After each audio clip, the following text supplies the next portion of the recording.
Hey guys, good morning. How you all doing this morning? Welcome to another episode of Hockey on the Spot with Brandon Barenfeld. I'm Brandon Barenfeld. Thank you for joining me today. This is episode 124 of Hockey on the Spot. And today we're going to have a couple things to talk about. I'm going to pretty much do two things at once in this video. One, a review of the Los Angeles Kings and Anaheim Ducks series that ended last night. And two, both previews of both the Eastern and Western Conference Finals.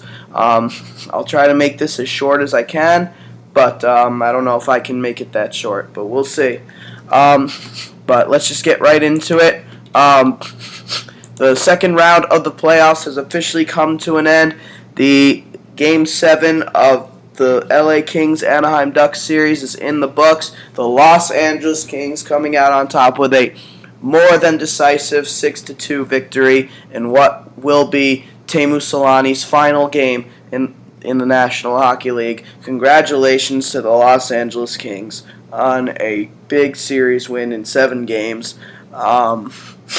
They played absolutely phenomenal, and despite the fact that the Ducks did hold a 3-2 series lead, it was pretty much a road warrior series. And really, quite frankly, the Kings pretty much were the better team in that series, I must admit. So, congratulations to the Los Angeles Kings, the better team won. As we look at the series in review, the Los Angeles Kings went on to outshoot the Ducks in 6 of the 7 games.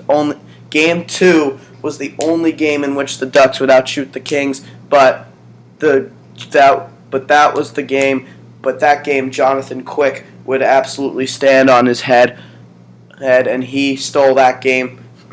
Games 1 and 2 at the Honda Center were basically steals for the Kings. Ducks had a 2-1 lead in Game 1, and then with 7 seconds to go, Marian Gaborik goes on to score the game-tying goal. 7 seconds left in the game, and then he goes on to score the overtime winner as well. That would be the only overtime game in the series. A defensive mistake would cost the Ducks in that game. Game 2, a defensive effort by the Kings. It's the only game in which the Ducks outshot them, but the Kings' defensive effort would lead them to a 3-1 series win. 3-1 win in the game, I'm sorry. Then, when the series shifted to LA, that's when things started to get better for the Ducks, as they went on to finally win a game in the series by a final score of 3-2. Came close at the end, though.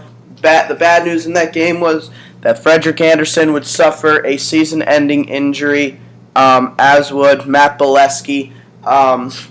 Andersen would leave the game. Jonas Hiller would replace him. Jonas Hiller started in the first 2 games. Bolesky also would leave the game and would not return. And Matthew Perreault, I believe, would also get hurt. He missed one of the games. I believe it was Game 4 that he missed. But, yep. Those injuries did kind of hurt the Ducks in the long run, and yeah, it was Game 4 that he missed. So they had 3 injuries going into Game 4. Or what did they do in Game 4? Put Daniel Winnick in, put Ricard Raquel in, and put John Gibson in to start his first NHL playoff game. And just like he did in his first regular season game against the Vancouver Canucks, he got a shutout. 2-0 win in Game number 4. Series tied up at 2. Game 5 going back to Anaheim. The Ducks take a big lead in the game, actually. They go on to take a 4-1 lead, but the Kings didn't give up. They made an attempt to storm back, and they almost did, but it would be the Ducks coming out on top with a 4-3 win. Matthew Perreault would return for that game, by the way, but not Bolesky or Andersen. Gibson got another start. Ducks, Game 6 going to LA, 3-2 series lead for the Ducks. Kings not willing to walk off early. They go on to defeat the Ducks by a final score of 2-1. Game-winning goal being scored by a fluke goal led up by Gibson off a Trevor Lewis shot. The Ducks did not really play all that great in that game. The most defensive game of that series for sure. And then Game 7, returned to Honda Center, tied up at 3 last night. The Ducks did not come out the way they should have. They showed up to the game when the third period started, and it cost them a 6-2 victory for the Kings. In game number 7, they just blow the Ducks away. And you just take away those first 2 periods. You take away the points where the Ducks weren't even in the game. We're talking about potentially a 2-1 win for Anaheim.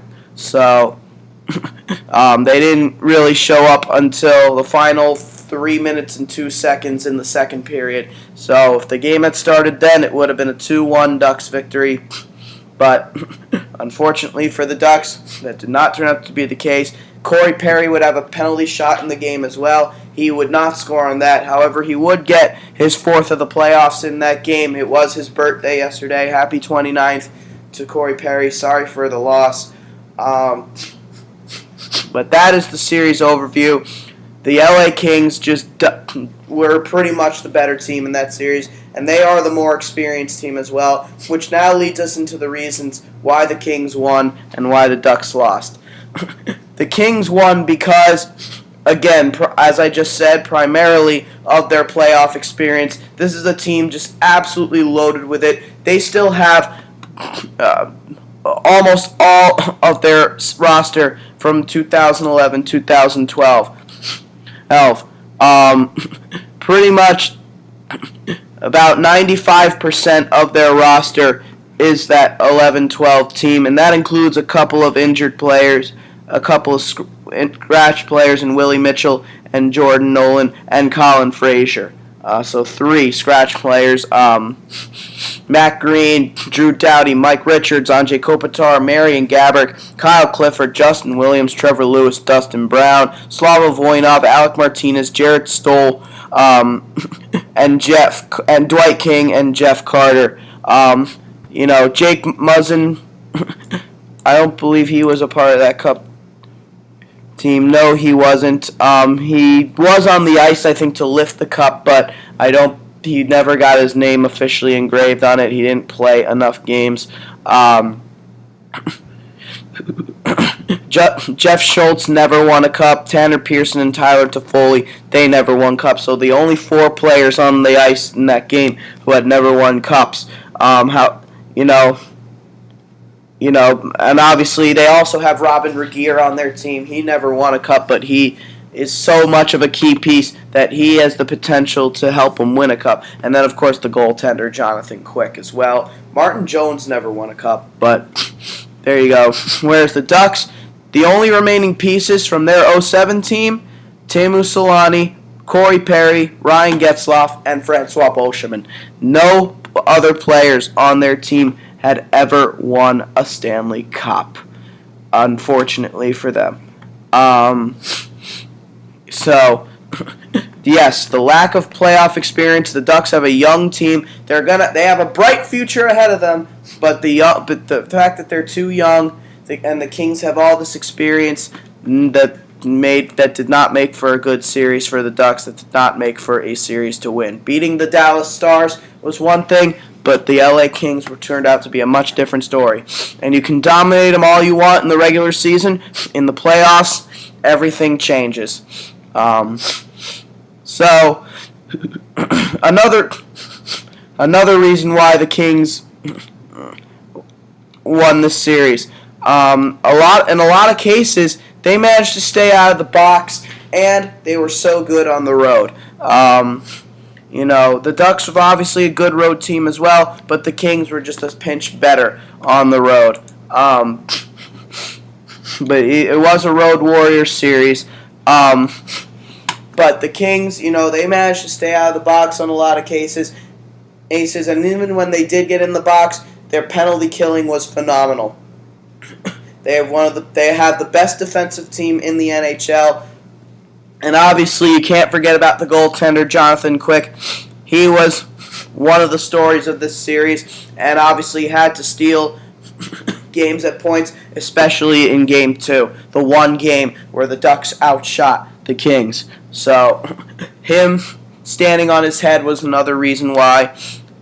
And then, another reason why as well the Kings won the series, the absolutely dominant performance by Marian Gaborik in this series. Marian Gaborik just flew circles around the Ducks, scoring a goal, at least one goal, in every single one of the road games. He just dominated that series. He was the top player, forward/defenseman in that series without question.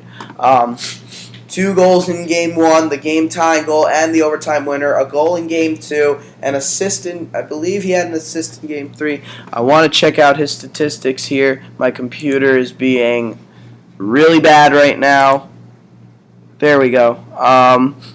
So we'll check out exactly what he did in this series. 2 goals and an assist in Game 1, including the game-tying and overtime winner, game winner. A goal in Game 2, an assist in Game 3.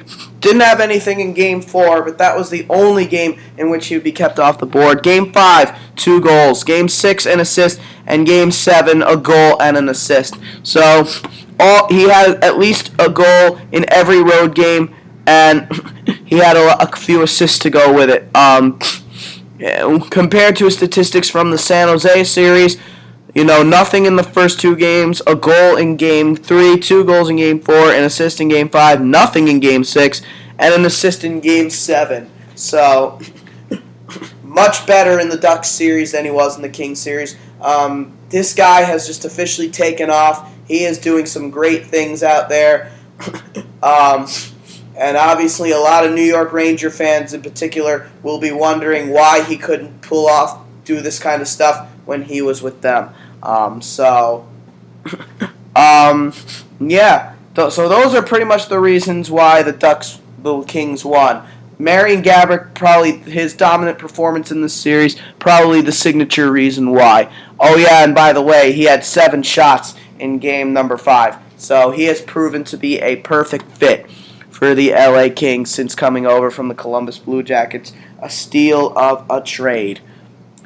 And plus 16 points in 19 regular season games with the Kings. He really has benefited under head coach Daryl Sutter. Now, why the Ducks lost this series? Let's go to that now. 1, untimely penalties have cost them. They took some really bad penalties throughout the whole series. Lots of penalties in the offensive zone. They could not keep their cool. They could not keep their composure. They acted like a team of kids going up against a team of adults. And that's really what hurt them.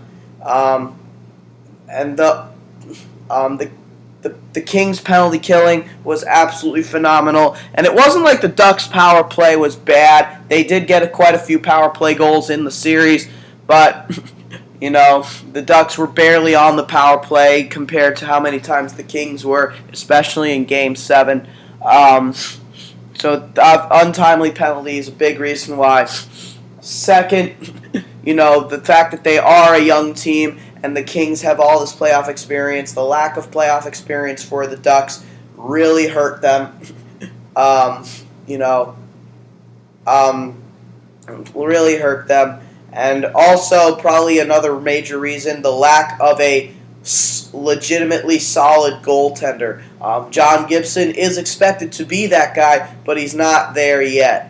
And he might not be there for a little while. So, same goes for Frederik Andersen. He had a great rookie season in the NHL, 20 wins, only 5 losses. But in the playoffs, he was very inconsistent. It was unfortunate that he suffered the injury that he did in Game 3. Maybe he would have given the Ducks a better chance than they had. Who knows what could have happened had he or Matt Bolesky been healthy. Losing Matt Bolesky, I think, was really an underrated reason as to why they lost this series. He was playing so well in these playoffs throughout. He was so consistent for them in the playoffs, and for him to get hurt the way he did in these playoffs really hurt the team. Losing him was big. in this series. So you got to feel bad for the Ducks in that regard because he was so huge for them in so many situations. They are hoping he can get back healthy and be ready for the next season. And the Ducks obviously hoping for similar, if not better, results in the regular season and definitely better results in the playoffs.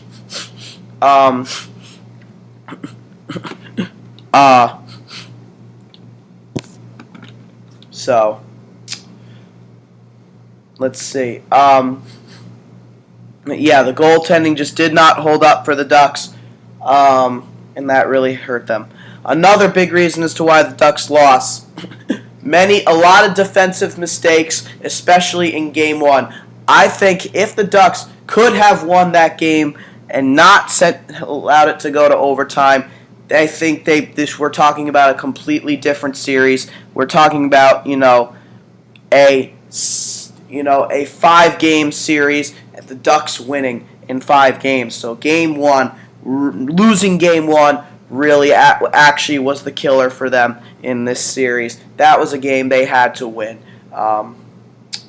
When Marian Gaborik got that goal with 7 seconds to go, that pretty much defined what the series was going to look like, and the overtime winner as well. And then obviously a big defensive mistake cost them the overtime goal. So a lot of defensive mistakes in the series for the Ducks, and that really hurt them. That really hurt them down the long road. So those are pretty much the reasons as to why the Ducks lost.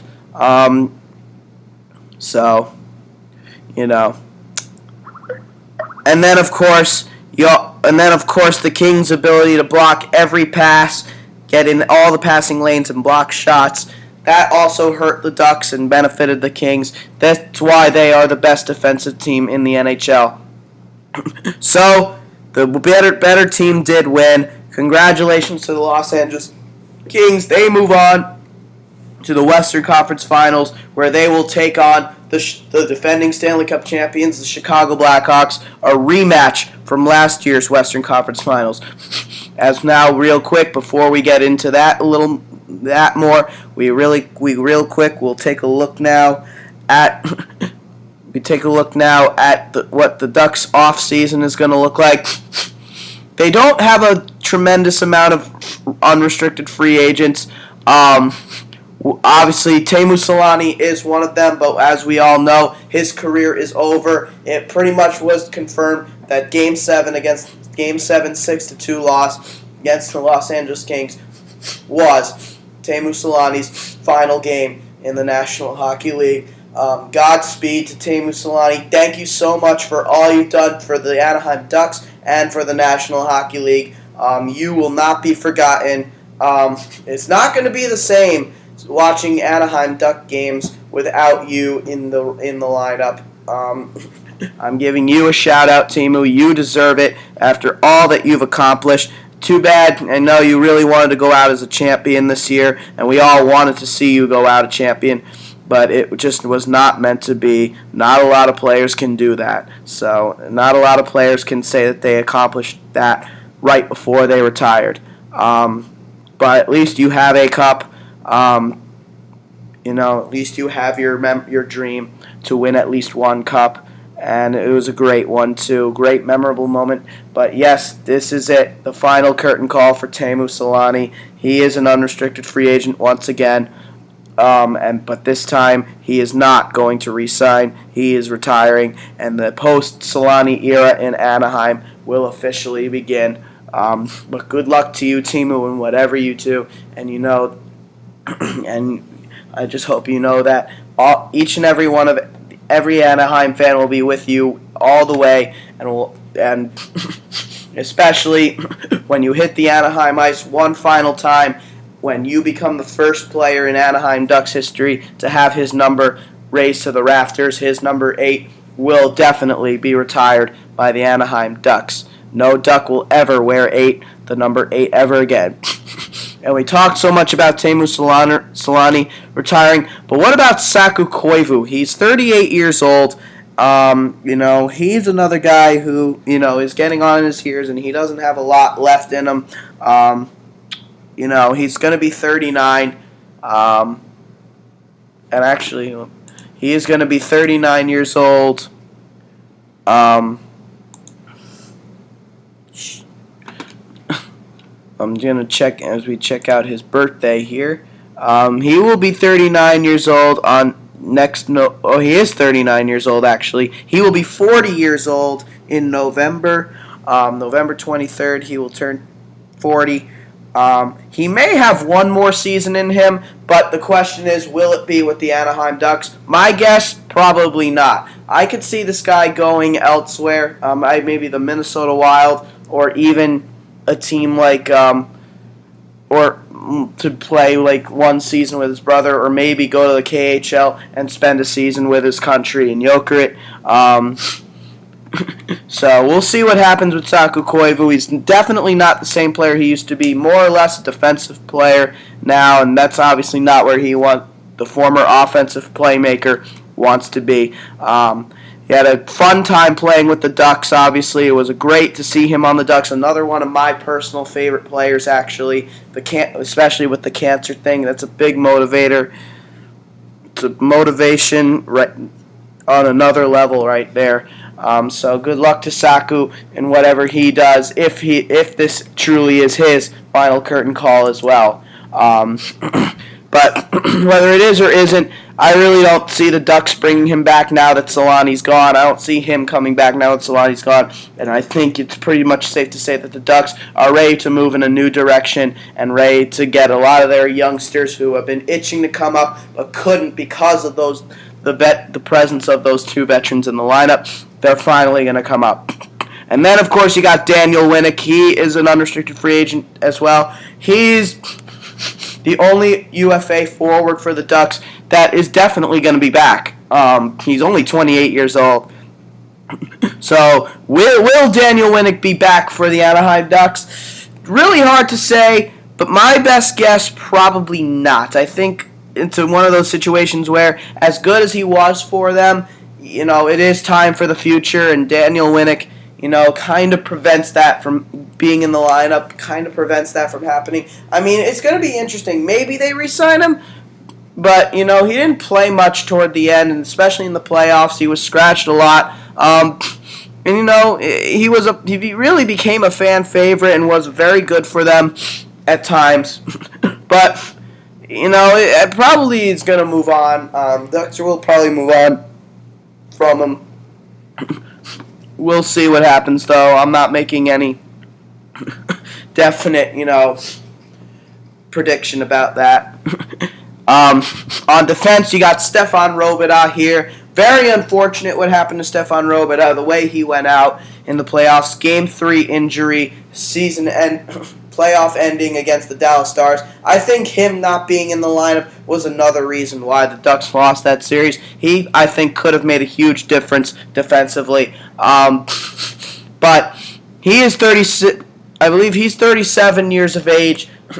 He's another guy not getting any younger. And unlike Koivu and Solani, I do believe that Robidas definitely has at least another year or two in his body to play. But I don't think it's going to be with the Ducks. He, to me, was more or less just a rental player. And the Ducks have a lot of youngsters coming up on defense. So, for my personal opinion, I think Stefan Robidas is finished in Anaheim. It was a short-lived Anaheim Ducks career. Only one goal as a Duck, but one of the defining moments of his career for sure. The overtime winner against the Winnipeg Jets in a game which the Ducks first trailed 4-0.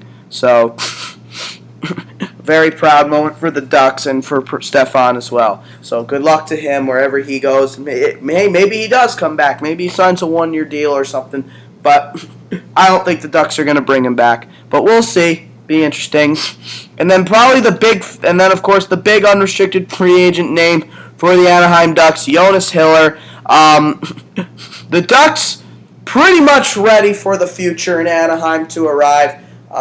So with that being said, I think Game 7, when Hiller stepped in for John Gibson, that was his last that was his last action he will see as an Anaheim Duck. He will be a big benefit for a team that is in desperate need of a goaltender. The Ducks are looking toward the future here in their crease, and I don't think it would be wise to bring the 32-year-old back, especially considering how poorly he played at the end of the season. He could not win any of his starts at the end.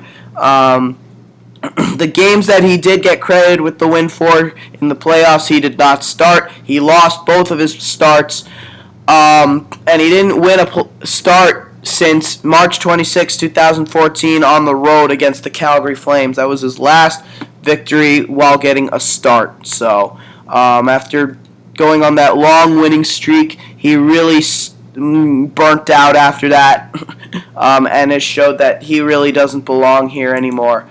He was very good for the Ducks for a while, but now the Jonas Hiller era in Anaheim has to come to an end, and the John Gibson era or Frederik Andersen era, the era of these two young goaltenders basically has to begin. It's time to let Hiller go, and it's time for their young goaltending to come up. And even if maybe they're not ready, maybe get a goaltender like, say, Ryan Miller or something, and sign him for like 1 year or 2 years. We'll see, though. Going to be interesting to see what happens. It's going to be an interesting offseason for the Ducks for sure. And then a couple of their young prospect players in their system, unrestricted free agents, Nolan Yonkman, David Steckel, Zach Stortini. These guys will probably not be back, or at least shouldn't be back. Nolan Yonkman, though, very good addition for the AHL. He played very well for the Norfolk Admirals, but I don't think he's going to be back. We'll see. Now we get to the restricted free agents for the Ducks. Matthew Perreault, Jakob Silfverberg, and Devontae Smith-Pelly. All of these guys, in my personal opinion, all of these guys are going to be back. You would or at least one would think for Matthew Perreault, one would think that he's going to be back. The Ducks love him. He's become a fan favorite, and he's pretty much like another Andy McDonald. That's the player he reminds me of. He's only going to get better. So those great hands of his, he's only going to get better, and he has proven to be an excellent second-line center for the team. Jakob Silfverberg, rough injury-prone sophomore year in the NHL, had a great start to the year, but then he suffered that injury, and he wasn't the same when he came back. But again, that's just he's still a young player. He's only 22, 23. He just went through the sophomore jinx. That's all. Hopefully, the Ducks like him. They think he's going to be a big part of their future. So you could bet that they're going to re-sign him, and hopefully he can prove to be a super Swede like everybody says he is. But also for Jakob Silfverberg, this is the guy that many people believe could take over Teemu Solani's spot on that second line right wing. He plays a pretty similar style, so we'll see. He definitely will not be anywhere near as good as Teemu Solani was, but he'll definitely be the next best thing. So we'll see, though. It's going to be interesting. And then Devontae Smith-Pelly, he's proven that he belongs here. He's definitely ready to play in the NHL with the kind of playoffs he had this year. So he's definitely going to get signed. And then on defense, Sammy Vatanen is a restricted free agent. The Ducks, they're not going to let him go, that's for sure. To me, they're not going to let him go unless, of course, they decide to use him as trade bait to get a good player, which has also been in the rumors that they were going to use him as trade bait to get someone like Ryan Kessler or something. They want to go after somebody. At least a winger, maybe someone who could play with Getzlaf and Perry. But we'll see, though. I personally don't think the Ducks should do that. They've already lost Justin Schultz. They've long lost Justin Schultz. I don't think they should be losing this guy either. This guy's going to be something special on the blue line for the Ducks. They got to sign him. They got to keep him. They got to keep him. That's my opinion. And then in their system, guys like Jesse Blacker, Andre Peterson, Matt Clark, John Kurtz, Antoine Lagunier. those guys, I think I've heard great things about this kid, Andre Peterson. I think the Ducks are starting to have some high hopes for this kid. I have a feeling they'll bring him back. Jesse Blacker, who knows with him? Who knows with him? Matt Clark's been in their system for a while. I think he'll be back. John Kurtz, I don't know. He's a restricted free agent. He's 24 years old, and he hasn't gotten any better, so I don't really see the Ducks making the effort to bring him back. And then Antoine Lagunier, a young player who has potential, big body. He has potential. So we'll see with him as well. We'll see what happens with him. We'll see if he gets any better. I think the Ducks should bring him back, but we'll see. And those are that's pretty much what the Ducks off season will be looking like. But again, congratulations to the Los Angeles Kings. They defeat the Anaheim Ducks. They completely upset over the Anaheim Ducks in 7 games. And the third round of the Stanley Cup playoffs begins today. Today begins the Eastern Conference Finals between the Montreal Canadiens and between the New York Rangers and the Montreal Canadiens. Game 1 in Montreal at the Bell Center, 1:00 p.m. Eastern Time start. That'll be on NBC. And then tomorrow begins the Western Conference Finals. The Los Angeles Kings just advanced last night. They will take on the Chicago Blackhawks. Game 1 in Chicago. 3:00 p.m. Eastern Time start. That'll also be on NBC at the United Center. So a rematch from last year's Western Conference Finals. So now that we're done talking about the Ducks Kings series, let's get right into the previews of the conference finals, starting with an Eastern Conference Finals preview, since that is going to be on first. The New York Rangers and the Montreal Canadiens. Boy, how about those New York Rangers, huh? Nobody would have thought that those guys would ever have gotten this far. They go on to beat the Philadelphia Flyers in 7 games in round 1, and then round 2, they complete an upset over the Pittsburgh Penguins in 7 games as well. Their first ever franchise playoff series win over the Pens, and the first time in their franchise history where they came back from a 3-1 series deficit, and it couldn't have come at a better time or against a better opponent. So, great to see the Rangers moving on, and we have an original 6 matchup in this round. So at least we know, the only thing we do know about the Stanley Cup Finals is that for the second straight year, at least one original 6 team will be going to the Stanley Cup Finals, and that will be either the Rangers or the Canadiens. So we'll see. But this is going to be an interesting series. In the regular season, throughout the years in the regular season, the Bell Center has just been an absolute house of horrors for the New York Rangers, and that is going to be the key to Montreal's success, their ability to beat the Rangers at home. The Rangers, however, they're a great road team. They ended that streak this season. They managed to steal a 1-0 win at Montreal, as the Rangers' record against Montreal this season, 1-1-1. Every single game during the regular season was a shutout, whether it was a Ranger win or a Montreal win. Montreal played the Rangers in their home opener, the Rangers' home opener, I should say. The Rangers played Montreal in their home opener and lost that game 2-0. Then their first of 2 visits to Montreal, they win by a final score of 1-0. Cam Talbot got his first NHL shutout in that game. Ryan Callahan was still on the team at that time, and he got the only goal. He's no longer there. And then the final game of the season, they also played each other in the final game of the season. Montreal went on to win that game 1-0 in overtime off a penalty shot goal by Brian Giunta, the captain. So, what that pretty much is going to say about this series, I'm expecting a very, very, very, very low-scoring series, as this series is going to be about the defense groups and the goaltenders especially. Carey Price and Henrik Lundqvist, 2 of the best goaltenders in the National Hockey League, without question. It's going to be a great head-to-head matchup, and the Rangers, and this is the first matchup between the Rangers and the Habs since 1996. The Rangers went on to win that series. That was the last time they met. The Rangers went on to win that series. I believe in like 5 or 6 games or something like that. Before before losing to the Pittsburgh Penguins in the following round. But now it's but despite that, the most memorable matchup between the two teams, obviously coming in 1979 in the Stanley Cup Finals, something that the Rangers will still never forget to this day. They had a Cinderella team that year. They came up against this big 6-game win over the New York Islanders, the best team in the league that year.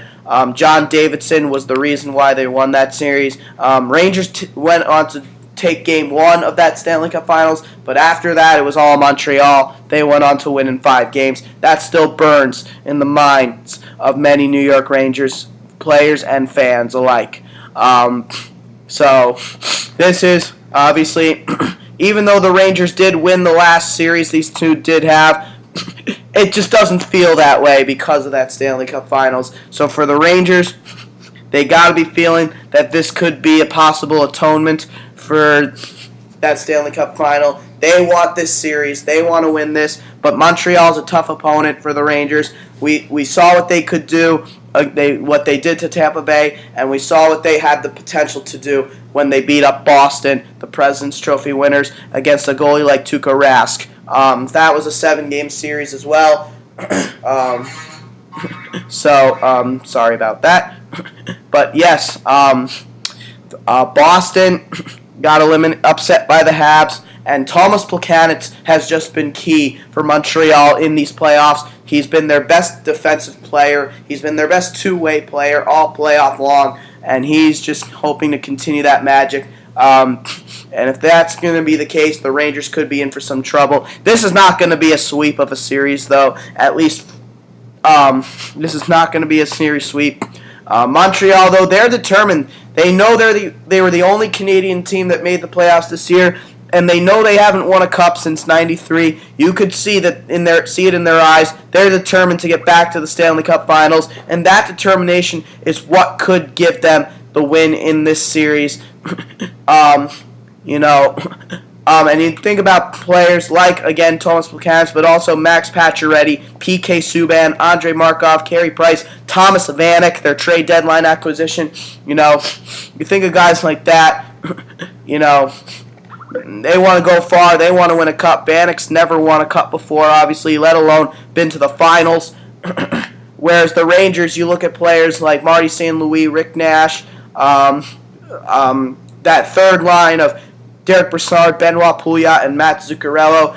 Their defense core, Ryan McDonough, led by Ryan McDonough, Mark Stahl, Dan Girardi, arguably the best defense core in the NHL, and then, of course, the goaltender, Henrik Lundqvist.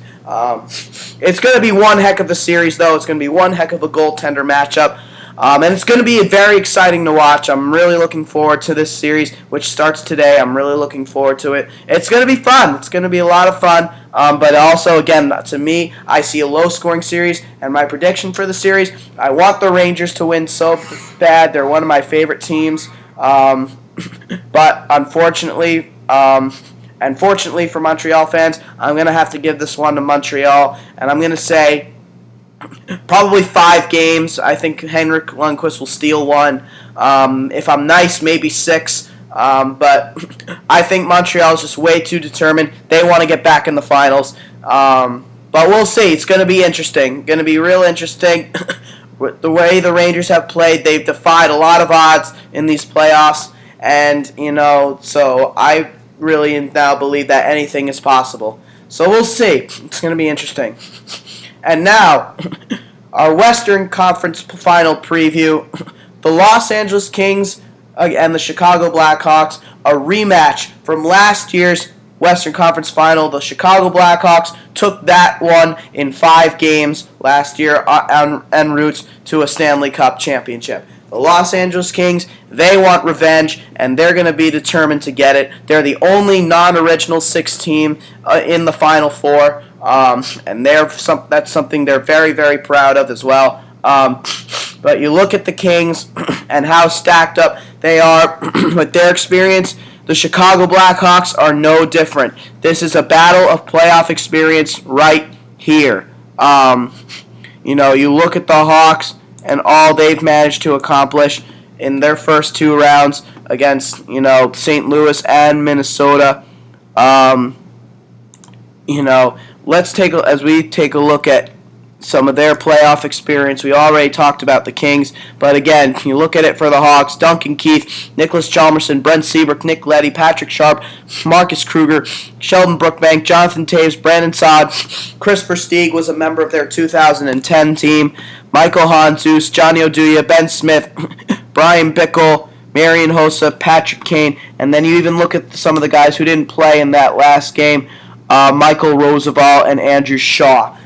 So they're stacked with playoff experience. Only Peter Regan and Joachim Nordstrom, who played in that last game, had never won a cup. And then, of course, the goaltenders: Corey Crawford, he won with them, and then Antti Ranta has not. They also do have Nikolai Habibulin, technically, and he obviously was a cup champion with Tampa Bay Lightning in 2004, but he is done. He suffered a season-ending injury and has not returned since, and will not return anytime soon in the playoffs. So, yeah, the Kings have a lot of playoff experience, and they still have a lot of that 2012 team, but the Hawks have even more of their 2013 team, plus some of the guys on that 13 team also won in 2010. Duncan Keith, Nicholas Chalmerson, Brent Seabrook, Patrick Sharp, Jonathan Taves, Chris Versteeg, as I mentioned, part of 2010. Marian Hossa and Patrick Kane. These are all guys who were part of that 2010 team. Oh yeah, I forgot about Brandon Bolig too. He was part of that Cup team as well from last year. I believe he played in the finals. I believe he was. Wasn't part of the 2010 team, but was in the system at the time. But yeah, it's going to be a battle of experience. The Hawks have just a little bit more, which could propel them in this series. As far as the regular season went, it was all Chicago Blackhawks in that 3-game series. All games ended in regulation, 3-1, and 1-0 respectively at the United Center, and then 5-3 in the only game at Staples Center. Hawks also have home ice advantage. So they were all close games, but the Hawks won all 3 of them in regulation. And we're another good goaltending battle here between Corey Crawford and Jonathan Quick. And I'm expecting a high-scoring series as well. You look at the offense that these two teams can produce. The Kings will, obviously, they're more of a defensive team, but when they provide offense, they can really provide it. So it's going to be really interesting. I think it's going to be fun to watch.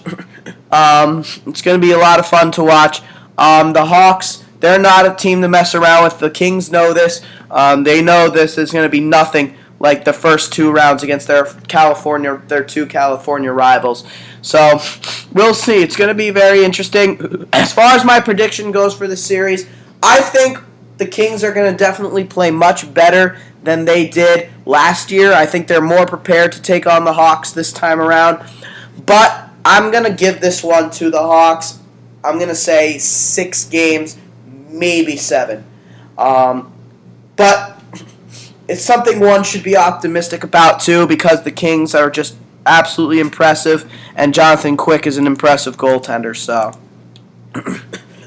we'll see. It's going to be fun. It's going to be very interesting to watch. It's going to be a high-scoring series.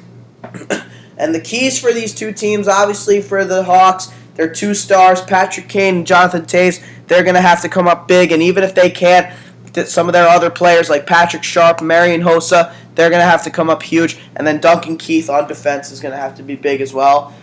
For the Kings, you look to Anze Kopitar. You look to Marian Gaborik to continue to pick up where he left off against the Anaheim Ducks. You look for him to have another big series. Now the expectations rise a little bit for Marian Gaborik. Let's see if he can thrive under that. The defense of Drew Doughty, I'll avoid up.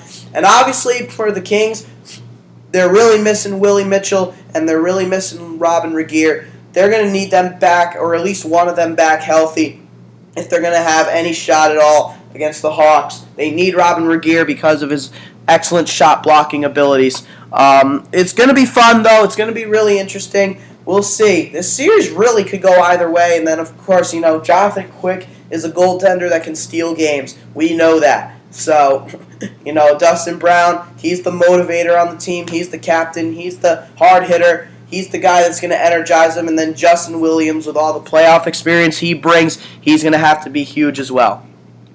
So it's going to be a fun series. We're going to have it's going to be a fun third round in the playoffs. 3 out of 4 teams, original 6. So it's going to be really interesting to see. And with that being said, that will do it for episode 124 of Hockey on the Spot. Once again, my next episode will not be until a team is eliminated from this round. So I'll see you guys then. Enjoy the third round of the Stanley Cup playoffs. We're 1 round away from the Stanley Cup Finals. So, with that being said, thank you for watching episode 124 of Hockey on the Spot. This has been Hockey on the Spot with Brandon Barenfeld. I'm Brandon Barenfeld. I will see you guys again real soon. Thank you and have a great day.